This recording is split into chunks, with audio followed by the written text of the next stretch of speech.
Bulavanaka. I'm really pleased to be with you. I thank the Honourable Prime Minister of Fiji for convening this pre-COP and for agreeing to preside over COP23. I also thank the Government of Germany for its steadfast and generous support towards making the upcoming 23rd session of the Conference of the Parties to the UNFCCC a reality. COP23 will be the first major climate conference presided over by a small island developing state in the more than 20 years' existence of UNFCCC, despite having long been on the front line of fighting against climate change. Also appreciating Fiji's 7-point vision, especially the values of the Bula spirit and the concept of Talanoa. Small island states are among the first and worst affected by the climate peril. Their vulnerability to recurrent, more and more intense extreme weather events has continued to mount.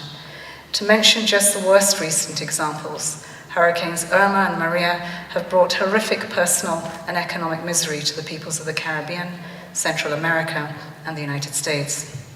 It was the collective advocacy and ambition of the small islands that helped to drive the ambition of the Paris Agreement and its swift ratification, and it's continuing to push us towards keeping global temperature rise as close to 1.5 degrees as possible. We pay tribute to that engagement here today.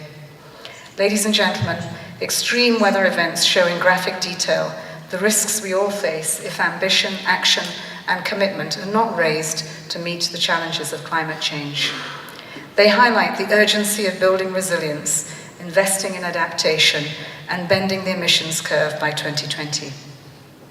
For the United Nations, these events also underline the need to press forward in line with the mandate for member states on the UN Secretary-General's reforms to reposition the United Nations development system to better support countries to achieve their commitments under the 2030 Agenda for Sustainable Development, including the SDGs, the Paris Agreement on Climate Change, and the Sendai Framework for Disaster Risk Reduction, and the Samoa Pathway.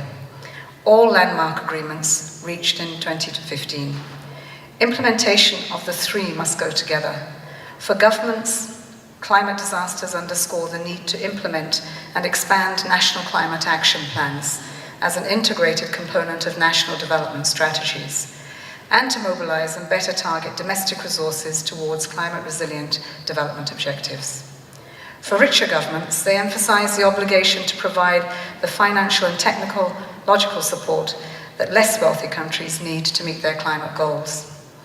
For the finance and investment community, they underscore the urgency of ensuring both innovation in financial rules as well as increasing the pace of financial flows into sustainable investments.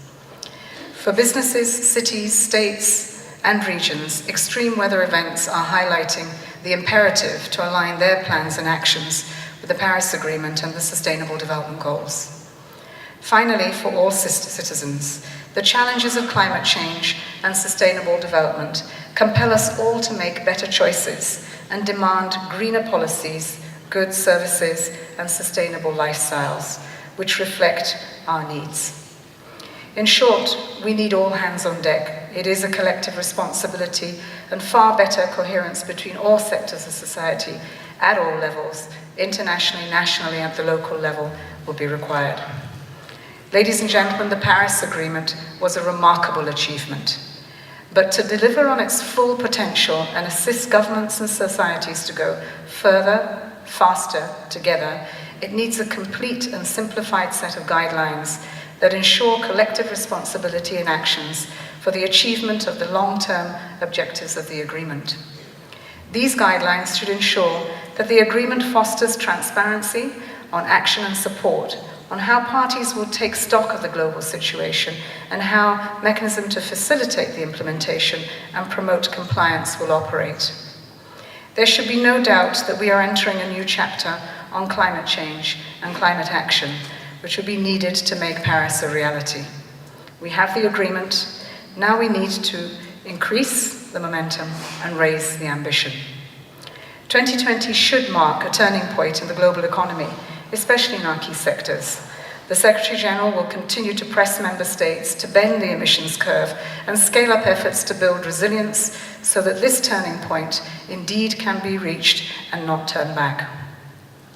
As we look towards Bonn and beyond, this pre-COP is a crucial planning opportunity.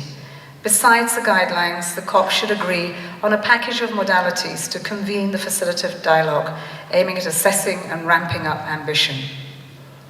Ladies and gentlemen, last month, the Secretary-General invited leaders to consider championing 6 high-impact areas: investment in clean technology, maturing carbon pricing, enabling the energy transition, risk mitigation and building resilience, augmenting the contribution of subnational actors and business, and mobilizing climate finance. By focusing on these sectors, we can substantially reduce the gap between where we are today and where we really need to be. Increasing ambition is the only way to keep global temperature rises well below 2 degrees Celsius this century, and as close to 1.5 degrees as possible. Several leaders have offered to work closely with the Secretary-General in aligning their efforts and scaling up climate action to keep us on track for 1.5 degrees. The Secretary-General's 2019 Climate Summit will be a key momentum to assess ambition and to recalibrate before 2020, thus supporting Member States' ambition. It is anticipated that this coalition of leaders will act as a backbone of the summit and help to increase ambition by other governments. The Secretary-General is aware that some parties feel that the promised international support is not yet being delivered. The Secretary-General's call for action and raised ambition aims to address that concern. The Green Climate Fund has become operational, but its delivery today is less than ideal. It should not only expedite its process of delivery of much-needed finance, but also enable the smallest members of our family to more easily access those resources. And not that we see a glass with the resources, we can see them but we can't touch them. Climate investment funds at the World Bank must be replenished and their scope also deepened and access enabled to all those entitled. I also hope the COP23 will finalize the role and manner in which the Adaptation Fund will serve the Paris Agreement. Ladies and gentlemen, as we look to the 2019 summit and the 2020 recommitment process at COP24, we must use upcoming events to create a sense of urgency and confidence in delivering implementation. These include COP23 next month, followed by the Paris summit that President Macron has called for in December. The Global Climate Action Summit in San Francisco in September 2018, for its part, will amplify the vital voices of local and national actors. In Bonn, we need to see heightened climate action, supported by national and subnational governments, businesses, investors, and civil society. Building resilience and enabling access to adaptation finance are the top concerns that delegations here have shared with me. I therefore commend Fiji for its vision in these areas. The signs are positive.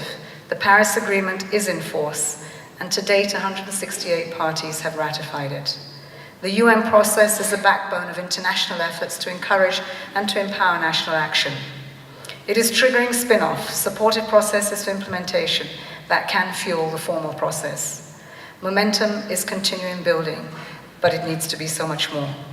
Our task is to ensure that this is adequate to the challenge. And with the help of everyone in this room and beyond, we can build a better world for all, a world that has peace and prosperity, more importantly, dignity and opportunity, free from the fear of catastrophic climate change, and a world in which we do no harm to each other. I thank you.